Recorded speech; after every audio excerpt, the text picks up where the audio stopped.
This is the People Who Read People podcast with me, Zach Elwood. This is a podcast about understanding behavior and psychology.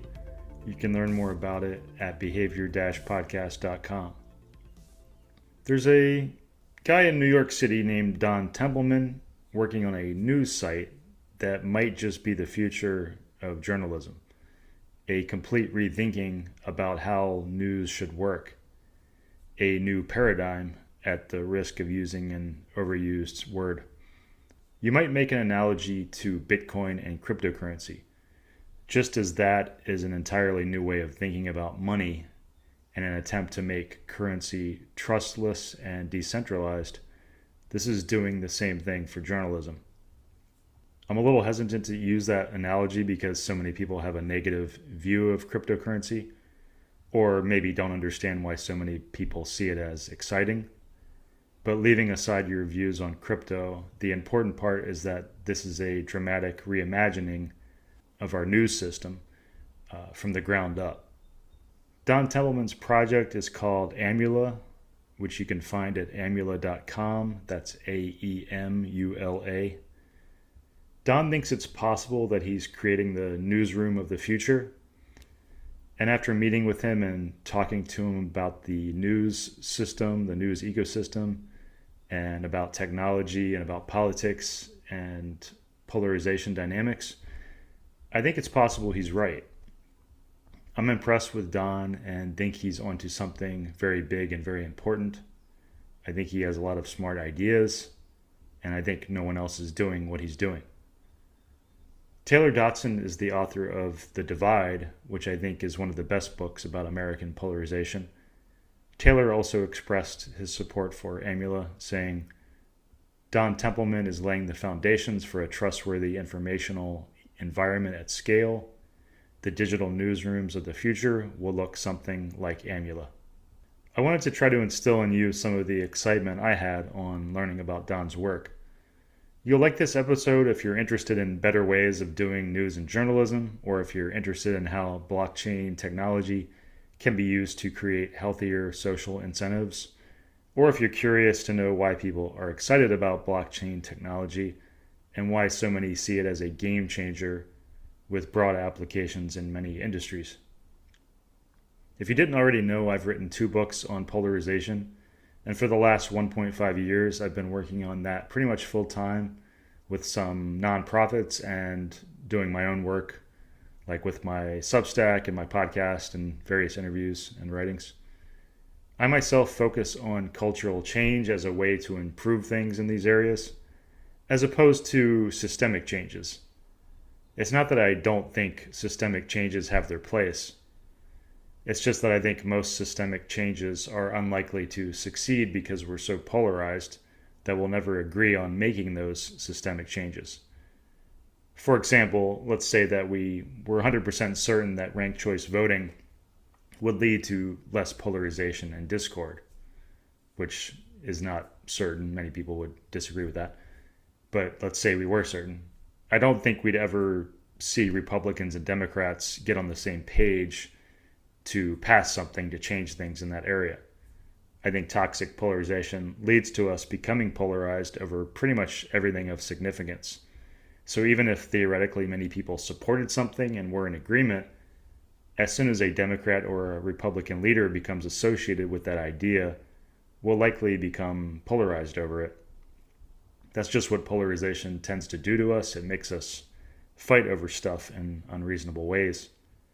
As I've talked about in a previous episode, we can have a tendency to instinctively think something like, well, if the bad guys are for this thing, we should be against it.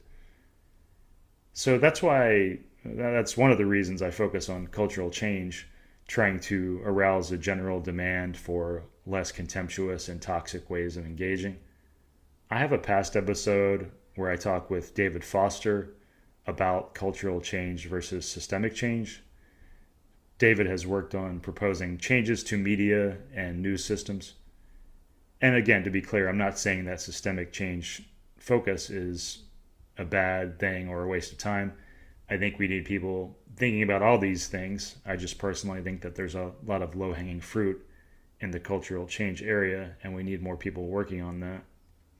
But the interesting thing about Don's project, Amula, what made it exciting to me, is that it was something that was a private sector thing, not something that needed to be mandated by the government or passed via legislation.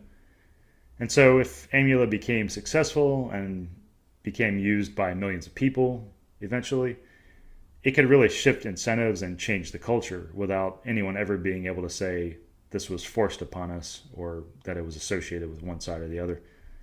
All it has to do is what it sets out to do, be a great news site that people want to use, and its other benefits that are about better, less polarizing incentives and ways of engaging. Those benefits will unfold indirectly just as a part of it becoming popular. So, okay, what is Amula? Well, it's a news platform, but it operates completely unlike other news platforms. It might be easier to walk through some of the ways it works that make it unlike other news platforms. For one, it is decentralized. You might have heard this word used to describe cryptocurrency. Crypto is a decentralized currency. But what does decentralized mean? It means there is no one actually in charge of it. Don sets up the way the system works. For example, the way that Amula decides to promote submitted articles to readers. And then Amula operates on its own. It has its own baked-in rules that cannot be changed, although some rules can be changed by a community of people who vote to change it, similar to some other blockchain-based services. Amula is also transparent. Its algorithms, how it works, are in full view, visible to all. There's nothing hidden. So these two things about Amula, the fact that no one's in charge of it and the fact that it is transparent, help build trust. Unlike other major sources of news now or in the past, there are no editors deciding what to feature. This means that it takes away perceptions of bias. It removes the tendency to be angry at the news platform itself or the editors or the owners for their bias or their propaganda or their malice or these kinds of things. Now, people may not like the way Amula works and the content it exposes to them, but that's a different story. They can trust that the algorithm is transparent and public, and if Amula is working properly, people will like the things it surfaces to them and want to keep using it. And because it's decentralized and operates on its own, it is infinitely scalable, unlike existing traditional newsrooms. Amula's billing and money distribution is also entirely automated and transparent. Subscriber money goes into a pool, and then content creators get automatically paid based on how much engagement their articles get. But wait, you may be saying or thinking, there's no one in charge? That sounds like it would be pure chaos. Wouldn't it turn into a madhouse? Wouldn't it be like an out-of-control 4chan or Reddit thread or something like this? But that's where Amula is meant to shine. It uses a sophisticated content recommendation protocol that tries to both A, give people what they want based on other articles and writers they've liked, while also B, moving their content recommendations in less polarized, less fringe directions, and more in the direction of ideas and news that have appealed to a broad range of people. Now keep in mind that when I say polarized or fringe here, we're talking also about contempt and animosity and just plain obliviousness here. We're not talking about ideas. So it's not just about moving people towards ideas and stances that are moderate or in the middle, so to speak.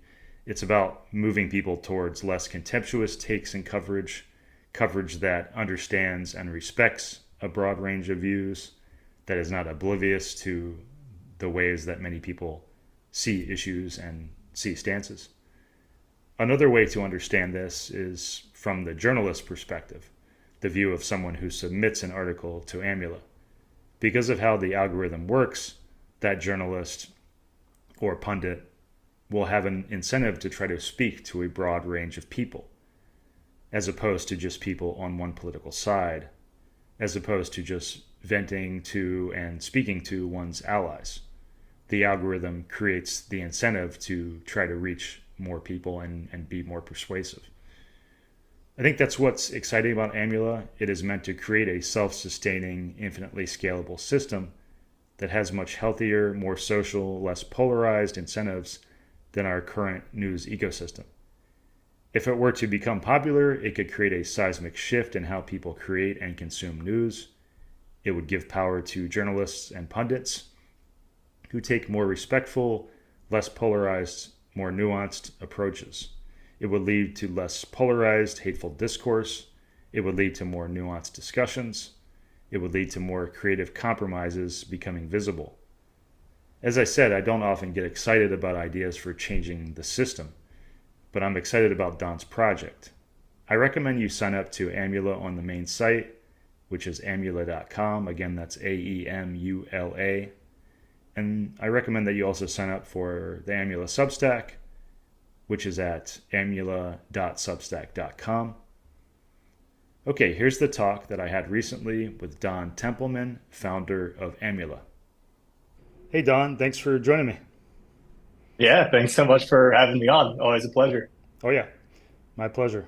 So maybe we can start with, as you and I have both seen, trying to explain this to some people recently, it can be kind of hard to communicate in a short form your vision for this thing, which I think speaks to what a kind of paradigm shift it is and how people think about news and journalism. But maybe we could start with an analogy or two, because, and I'll give you a rough sense of how I see it. I kind of view it as like sort of like the constitution, of a country can help set things up to run in ways that are self-policing and help create good outcomes. Basically, what you're trying to do is something like that creates a self-sustaining system with good incentives for a news and journalism platform. Is that a good analogy? And maybe you can talk about that.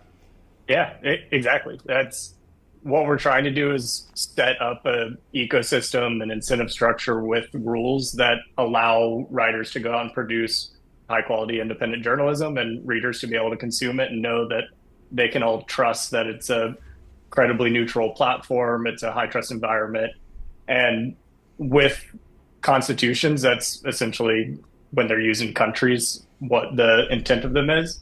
But what you're relying on with constitutions is for the execution of that vision of those rules and values that you're setting up from the start. You're relying on other people to execute that vision. So, like, you're relying on the judiciary process to actually work and make sure that it's not corrupted or executive functions, everything like that. Whereas what we're trying to do is remove that reliance on trusting individual other humans by building it on decentralized technologies that are inherently trustless. So you're not necessarily having to rely on other individuals to make sure that you can trust information you're getting.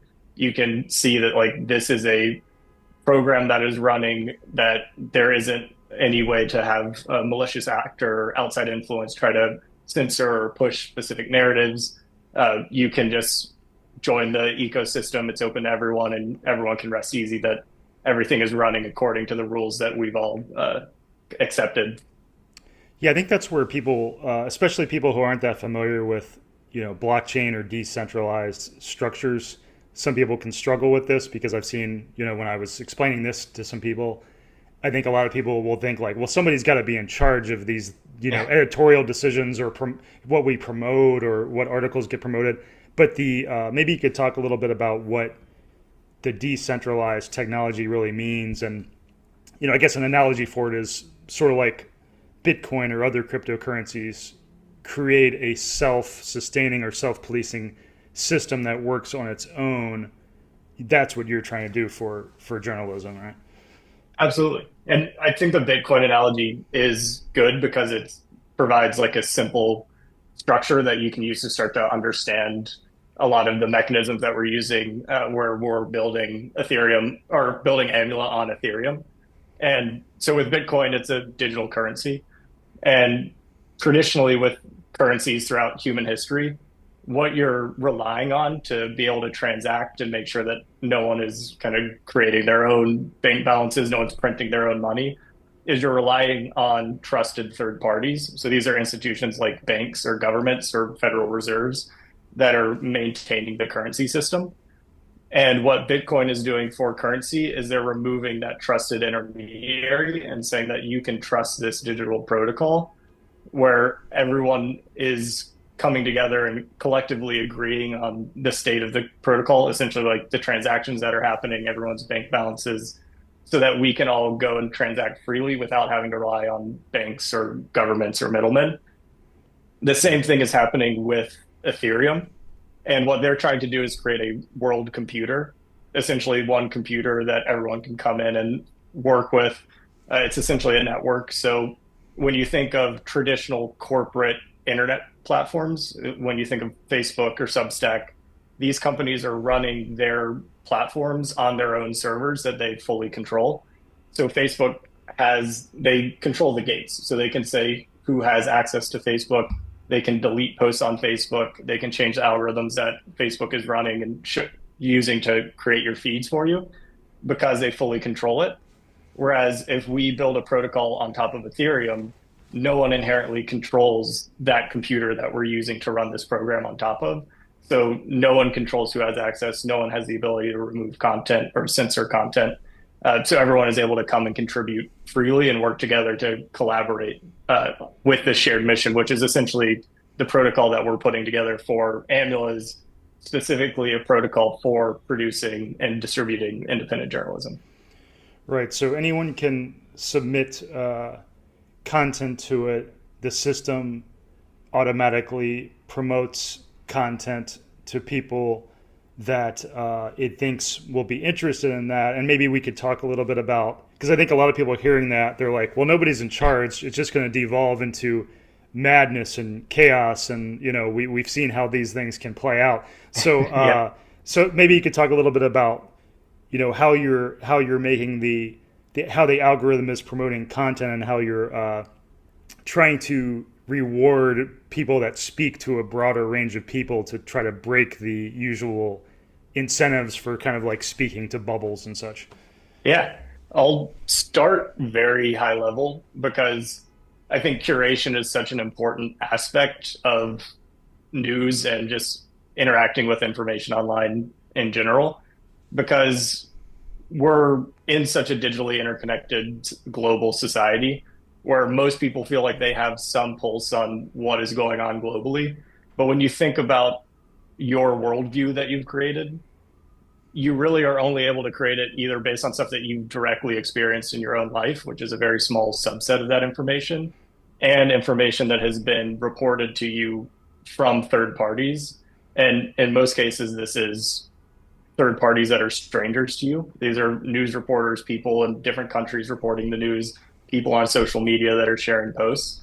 And so a lot of the time you're relying and trusting these strangers on the internet to provide you information that you're then using to generate your worldview that you go out and share with other people and use to form your own basis for your own belief system. Right. We're all products of our surrounding ecosystem. Yeah. Exactly. And historically, what we've had to do is rely on trusted intermediaries to handle that curation process. So with legacy institutional publications, you're relying on the credibility of the New York Times, the Wall Street Journal, the Washington Post, because they have such a long track record of generating high quality professional journalism that I know if I subscribe to New York Times, I'm trusting that their editorial board is going to go out, sift through all of the information that's being generated in the world on a daily basis and condense it and curate it into something that is relevant to me, it's engaging, and is something that I can trust to be able to actually build my own belief system off of. That a similar process happens on social media, but that is more algorithmic, where you're saying like, I will create a Facebook account, I'll create an X account, and I will read the stuff that comes up in their news feed, and I'm trusting their algorithms to promote content to me that I will find engaging, and I'll follow people and subscribe to people that align with my beliefs, and I'll use that to form the basis for my belief system. However, you need to start to look into the incentive structures of how these different institutions are forming these curation algorithms. So with Facebook, with X, they're all free to use, advertiser driven. And so they're trying to optimize their algorithms to promote content that captures your attention, they can use to sell advertising. And you're more of a product in those ecosystems where I'm giving you my user data, I'm giving you my preferences, and they're using that to sell to advertisers to target you with personalized advertising. And the type of content that ends up getting promoted by those algorithms is more of that like clickbaity, rage baity type stuff where it gets people arguing in the comments, it gets people sharing it with their friends, it gets people talking about it. And that's kind of that amplification cycle of this inflammatory environment where all of a sudden everything online seems so much more polarized than it is in our actual day-to-day lives of interacting with individuals. Because if you're actually just sharing what the vast majority of us actually experience and believe, it's not really that exciting and not something that gets people like retweeting things on X.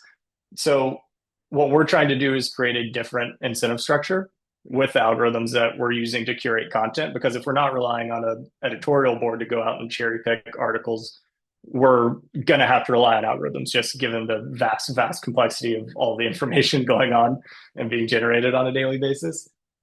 So the first thing is all of our algorithms, we want to be completely open source, fully transparent.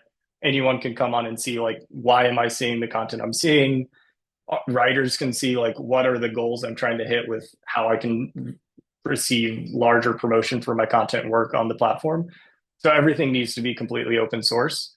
And for open source, fully transparent algorithms to actually be usable, they need to be human readable and easy to understand. So you can't rely on machine learning, artificial intelligence, like these black boxes where you don't really know what's going on in it. You just know their goals. So we're trying to have a very simple human readable algorithm. But then on top of that, what we're trying to do, our main goal is to be able to reverse these trends of polarization that we're seeing in the media. And we can do that by promoting articles that receive a lot of diverse support, that are written from a more moderate perspective, that have gone through a peer-to-peer editorial process, that may have received feedback, may have been backed up by more research. So we can include all of these as inputs into how we're ranking articles in our system. But what we're able to do, without getting kind of too into the details on this now, is we don't need to know, we as Amula in this context, we don't need to know any underlying data about the users. We don't need to know any underlying content of the articles. We're just looking at relationally, how are people interacting with specific articles? How are people interacting with specific authors? Because then we're able to back out and see roughly who agrees with whom on the platform. We don't necessarily need to know what their perspectives are. We don't need to know if they're left leaning or right leaning. We don't have to try to put content labels on these types of perspectives, but we can roughly see like where people fall in this general population of platform users. And we can map out like what is the actual central consensus viewpoint on the platform and where are the fringes. And once we have this map, we can say people who are writing from this moderate center are likely making better arguments than people that are maybe getting a lot of engagement from a small group of people, but are all on the fringe. And we can look at people who are agreeing with those articles and see if they're all coming from diverse backgrounds and different pockets of ideologies, then whoever is writing that article is probably making arguments that are based in fact, that are sound arguments, reasonable arguments that are easy to engage with from people of all sides. And once you are able to promote and rank articles based on that diversity, you're able to start to create new bridges and kind of new pathways for people to discover new perspectives, because it allows them to slowly over time start to become exposed to new perspectives rather than showing someone an argument from the complete opposite side of the aisle where they'll probably quickly dismiss it and discredit it as false, even if it is making strong sound arguments. We can show them something that is kind of adjacent to them or slightly more moderate than their current point of view that they're likely to agree with. And then over time, you can slowly depolarize the entire ecosystem. So, yeah, I think the interesting thing about this, the thing I think a lot about is it kind of relates to my experience in poker and thinking about game theory and stuff is I think a lot of people think that if you made your algorithm, your strategy, so to say, public and everyone knows it, that it opens it up to gaming and exploitation. But I think the thing that you're trying to do, and other companies try to do with these kind of open source strategies, is you're trying to create a strategy that has built-in incentives so that even if someone was trying to game it, that's a good thing from your perspective, right? It's like, so if somebody was trying to game this algorithm, they'd be trying to create content that speaks to a wide variety of people, and like, so that's a good thing. So I think you're creating the very incentive that you want to see, even if people try to exploit it, right? Am I understanding that correctly? Exactly. That we want you to try to game the system Right. because you'll see people posting on X or people posting on Substack how to growth hack your audience. What are the games you have to play on the platform to try to gain exposure? And with Ambulance, like the incentives we're putting in place are if you're trying to game the system, if you're trying to increase your exposure, increase your monetization, earn the financial rewards that we're trying to put out there, you'll start to be writing from a depolarized perspective inherently, Mm-hmm. which we think will benefit people over the long run because we want individuals bringing their own unique perspectives. If you're relying on humans to generate content, they're going to be bringing their own biases no matter where they fall. But we think if the ecosystem has those incentives towards depolarization, then that will happen as a second order effect. And everyone is able to still have the liberty to write and interact freely. But it's just that's if that's where the money is, that's what people will start to align their engagement for. And it's most of the time people are moving the other way where it's like they may have a more moderate perspective, but then they'll try to use more inflammatory language or kind of over like make everything more over exuberant, like the Mr. Beastification of YouTube, just to try to get clicks and engagement. Where it's we can allow people to actually just share the more moderate point of view, and they'll actually receive more monetization that way. Yeah, and it's worth throwing in too for people thinking like this is some sort of like, because people hear moderate or centrist and they start thinking like, well, you're trying to change people's beliefs towards some moderate or centrist beliefs. But I think the important thing is a lot of what we're talking about when in terms of moderation is the contempt that people have for other views. So it's like it's not Mm-hmm. necessarily a moderate or in the middle stance that somebody have or that might be popular. Somebody might have a view that many people think is extreme even, but if they're expressing it in a persuasive way and not like demonizing, groups of people, it's all about how you express it. So I just wanted to make that clarification because a lot of people will kind of mingle like beliefs and this level of like engagement and contempt. And I think, it's important to point out like, there's all sorts of views that could be that could gain purchase in the audience, right? Um, Exactly. so yeah, and I wanted to say too, yeah, I think people, I mean, for me, I think so much about the incentives and the systemic incentives, and that's why it's hard for me to get too upset about people's behavior because I just see so many ways that this systemic thing that we're in, like this toxic conflict kind of scenario, and the various incentives of various structures like media and politics. There's so many systemic elements to this, which to me is like, and so many people I think focus on specific people as being agents and powerful agents.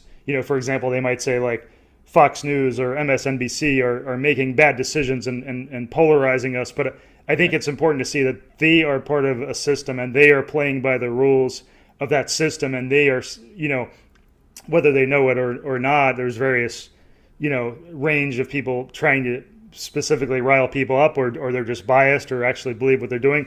But there's various ways that this the system incentivizes polarizing behaviors, and I think when you see that clearly, as I think you and I see that aspect of things clearly, it really shows the importance of creating better incentives and not getting so bent out of shape on specific actors. And it's like, can we work on these foundational incentives, right? And that's what's so exciting to me about your thing because I actually see very few systemic things that could actually work because, for example, if it was a government based system, we're so polarized that it's very unlikely that we'd ever get on the same page about passing some big systemic change government wise. And that's why Mm-hmm. I think like ranked choice voting is kind of a dead end for that reason because I think it'd be very hard. We'll become polarized over that in various ways. So the various things that people might propose, I think, are difficult to get past. But I like the organicness of yours and the fact that it might grow organically and be a real paradigm shift there. But yeah, there's just so many incentives baked into these various systems. Yeah. Yeah. And that was sort of the genesis of the idea is I was starting to realize that everything I was reading online or in the press was seemingly more polarized than my actual like day-to-day experience of speaking with friends, meeting new people, and actually talking about things. And I may be an optimist in this regard, but I think most people, when you're interacting directly, you're able to find some common ground. And if you actually spend the time to have that conversation, it's typically things aren't as inflammatory as they seem online. And when I started to try to understand like what is actually driving this, like what are the underlying motives that are driving people to be more polarized, there are a lot of contributing factors, but what seemed to be one of the largest contributors was just the incentive structures of and our media systems. Because with corporate social media platforms, you're relying on advertising supported, free to use platforms, these algorithms that are incentivizing people to promote more inflammatory clickbait type articles. Or with institutional publications, you're running into this audience capture type scenario where they're having to carve out their own market share within their own niche to capture market share within these kind of media markets. And the audiences that they then capture, they're trying to support with providing them information that aligns with their audience's beliefs. And then they're hiring journalists that are able to write from those perspectives. The editors on these editorial boards are selecting information to align with those perspectives. The investors, the entire ecosystem that they're creating is all aligned to support this niche perspective of their audience. And so that's why you start to see this fragmented landscape where it's so difficult to be a reader of one publication and then switch and start reading another. And you're like, this seems like a completely different world over here. It's Yeah, like in if you another switch world. between Yeah. Fox News and MSNBC, it's The almost completely different divergent reporting. narratives. Yeah. Exactly. Yeah. Well, and I think too, it's also like just the various incentives, not even intentional. It's like there's a lot of true believers that, like, say you're, an editor or a journalist at New York Times, and you find it really hard to understand the quote other side's point of view. That can't help but leak into the things that go out, and so there's compounding aspects of how we form these two divergent narratives with true belief or kind of subpar incentives that work together. And yeah, it's just a whole stew of things, biases and bubbles of information and lack of understanding the better arguments on the other side, et cetera, et cetera. Yeah. Yeah, I wanted to ask you. I mean, I think one thing when people hear about this kind of approach, uh, I've seen this in other digital efforts too, where people have a response of like sort of like they have to AI, where they're like, "Oh, you're trying to take all the soul and humanity out of news and journalism. You're destroying the traditions and the humanity and the human choices."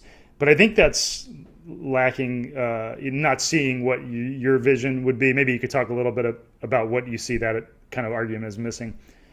I'm glad you mentioned AI in that context because that is what we're trying to avoid. We're specifically building an ecosystem that is verifiably human and relying on human generated reporting because we want to set us up in this new age of AIs out there. You can get AI summaries on pretty much any news event that's happening. If you Google something, the first thing you see now is like Google's AI generated summary. We're moving away from actual human reporting. And if we want to focus on human flourishing and human creativity and humans actually reporting their experiences through the news, we need to have a more human centric ecosystem than trying to go these AI routes. And so, what we're trying to do is leverage this decentralized technology to support humans in actually generating human created content. And one of the interesting things that we're able to do with that is we can verify someone as a real human. There's multiple methods to do this. I think the one that most people may be familiar with is Sam Altman's WorldCoin, or now just rebranded as World.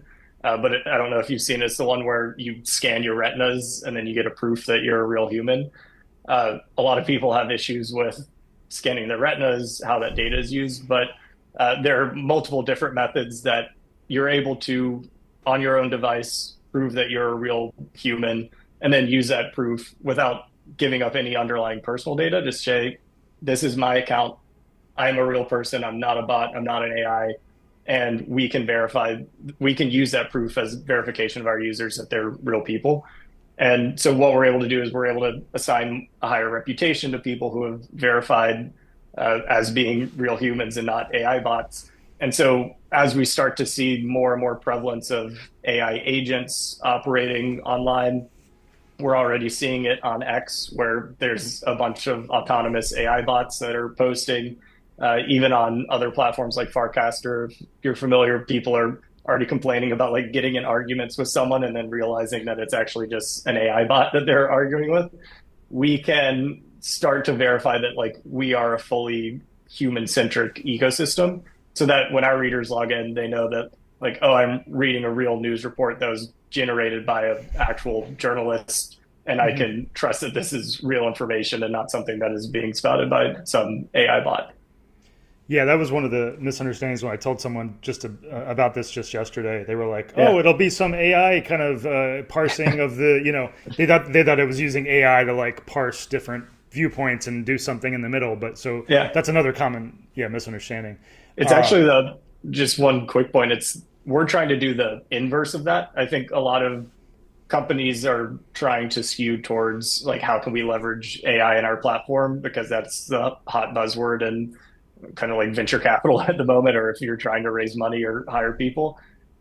We're trying to do the opposite, because if you look at these AI companies, if you look at these large language models, the information that they're able to give is based on their training data sets. And for the most part, you can start to see the differences in answers that these LLMs give just based on their training data.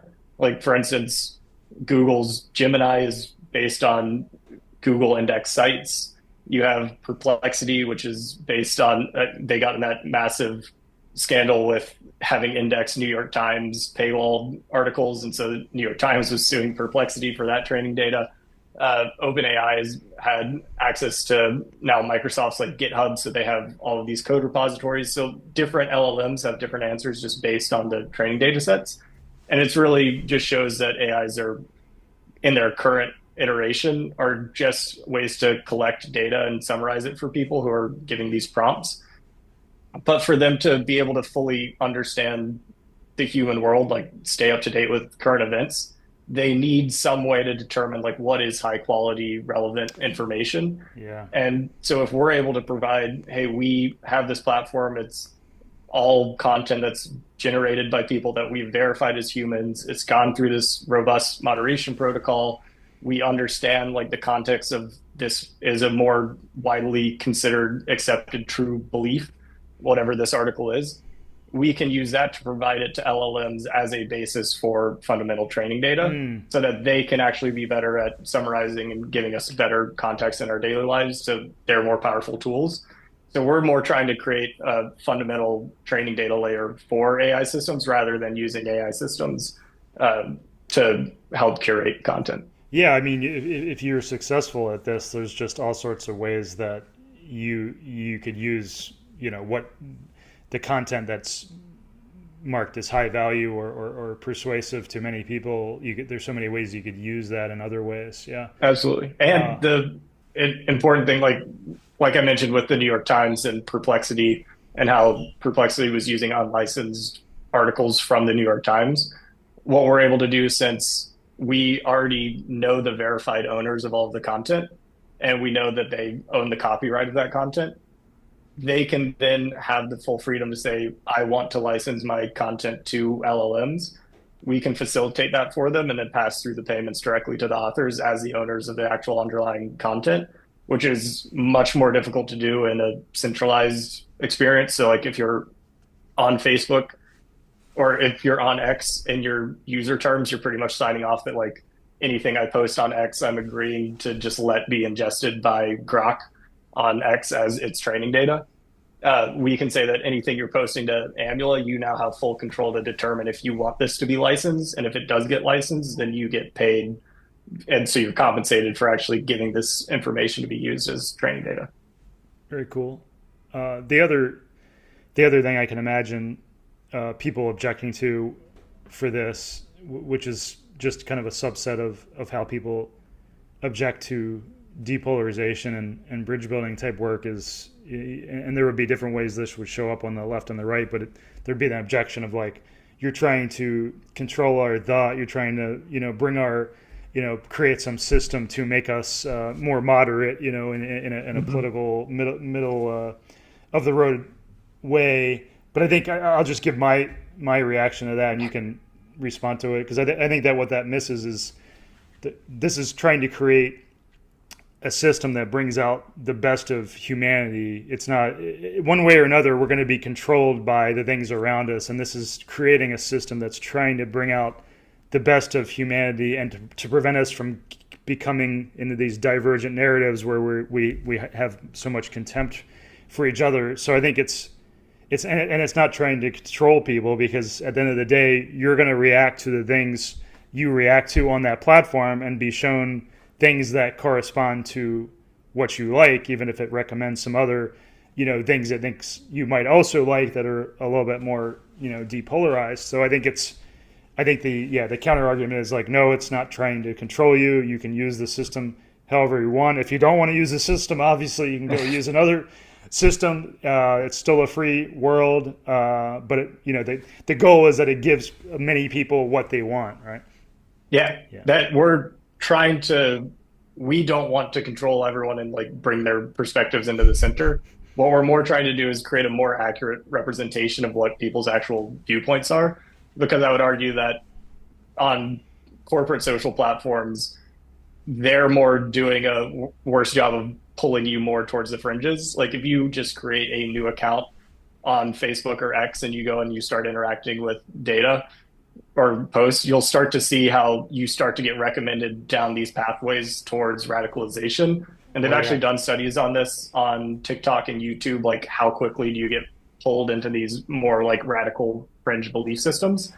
And when you look just overall, like what is like a distribution of people who holds certain beliefs, like most people will be fairly moderate. There's small amounts of people on the fringes. But if you look at the type of content and the voices that are getting promoted on social media, you see that there's a lot of weight given to those small fringe beliefs. They're getting an outsized portion of the voice on these social media platforms versus all of these people in the moderate center that have expertise on certain areas. They have their posts that should deserve to get engagement, but they're just not getting the clicks because they don't drive that sort of ad engagement. Mm-hmm. So the first thing is like we want people to have a more accurate representation of people's real opinions on certain topics. The other thing is we try to promote and recommend articles to people based on their current individual beliefs because we want anyone to be able to sign onto the platform no matter what their perspective is, and we can give them engaging, relevant content. So if you are someone on the far left or someone on the far right, we can show you stuff that is slightly more moderate than your current point of view, but is still on your side of the spectrum. So it's not just promoted like moderate centrist voices. Mm-hmm. And through that, you'll slowly start to see people come more towards the center over time, and we would expect it to start to reflect more what the true underlying population actually believes. But over the years, if the problem then switches and we feel that people are being kind of sucked too strongly into the center and that we think that there needs to be more diversity of thought, the underlying algorithms are fully community governed. So the community could come together and vote. Like we set up these algorithms with the goal of depolarizing the media landscape. We now think that it's too depolarized and that people need to start exploring new different belief systems so we can then vote to change the underlying incentive structures of the curation algorithms to start to promote people to explore new viewpoints and promote people that may be speaking up from the fringes. So it's that's a problem way down the road. Like that would Yeah, be a great problem to have. right. It'd be like the cycle, it's kind of like when in the 1950s in America, when they were like, the political parties need to become more polarized. They're not different Yeah. enough. And so, in the utopia that Amula creates in the future, one day they'll be like, we need to make Amula more, a little bit more polarized and differentiate views more. And then Exactly. the So cycle then can begin again. Just kidding. yeah. Um, um, Hopefully not go into a cycle of that. But that is the purpose. We're not trying to push any narrative. We're not trying to push any point of view on anyone. We're trying to let everyone speak freely, speak independently from their own unique perspectives. People can explore those perspectives freely. And if we have run into issues with how the algorithms promoting content, then people can propose changes. Everyone can vote on it and accept them. So it's not some corporation trying to put this algorithm on everyone. It's actually a fully community governed process. yeah, even I was gonna say, even sites that you wouldn't think do this can get you down rabbit holes. Like Yeah. Amazon, for example, because I Oh do yeah. polarization related research.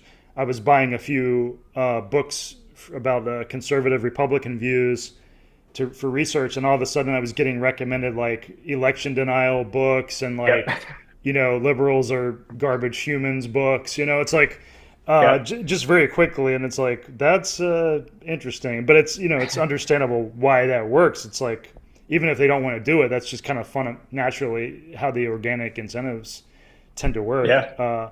But I want to ask you. Yeah, I was kind of obviously this is a joke, but I was curious if you thought about remaining anonymous and being like the Satoshi of blockchain journalism or something like that.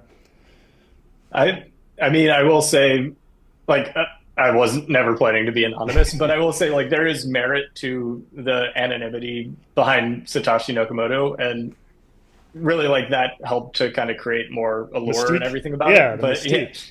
but there's also this aspect where it's you, like with Amula, we want it to sort of be a faceless organization because the whole point is we don't actually have control over what the narrative is. So it doesn't matter what my viewpoints are because everything is community governed, everything's community moderated, everyone's free to join it. We can't censor anything.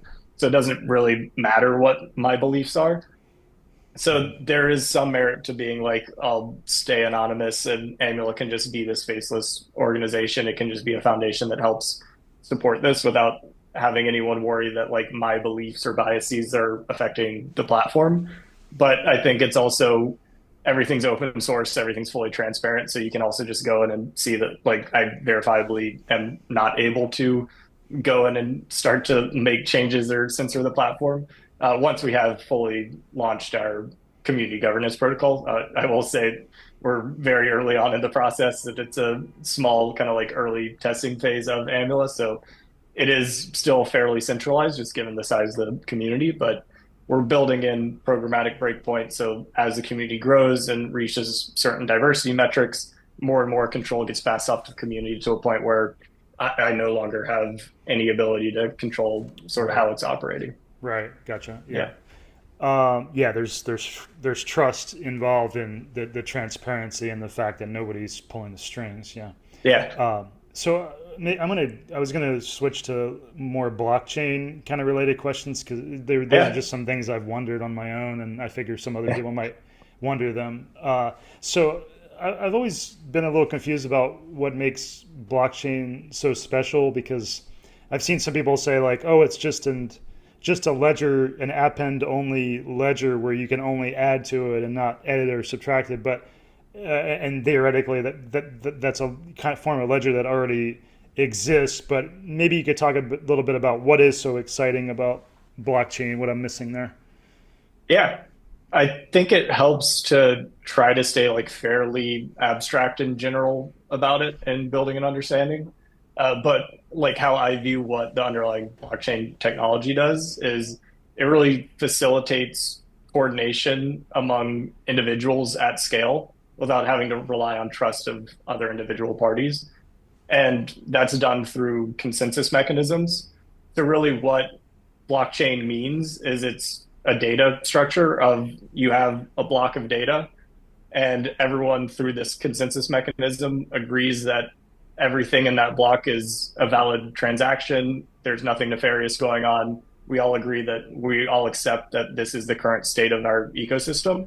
And then once everyone validates that block, it gets added to the chain. And since everything's chained together, you can't go back and try to change something in the past. Once it's added to the chain, then it's final, and everyone, you don't have to pay any more attention or thought to it because it's like we've all agreed this is a valid block. We add it to the chain. Now our focus is on validating the next block, if that makes sense. We can speak more to like Yeah. consensus mechanisms and like how Well, it works in I practice. guess, and correct me if I'm wrong, but I guess the exciting thing about this is that it's, say somebody put in this type of ledger, this append only, if I'm saying that right, append Yeah. only ledger, say they put it in a server somewhere.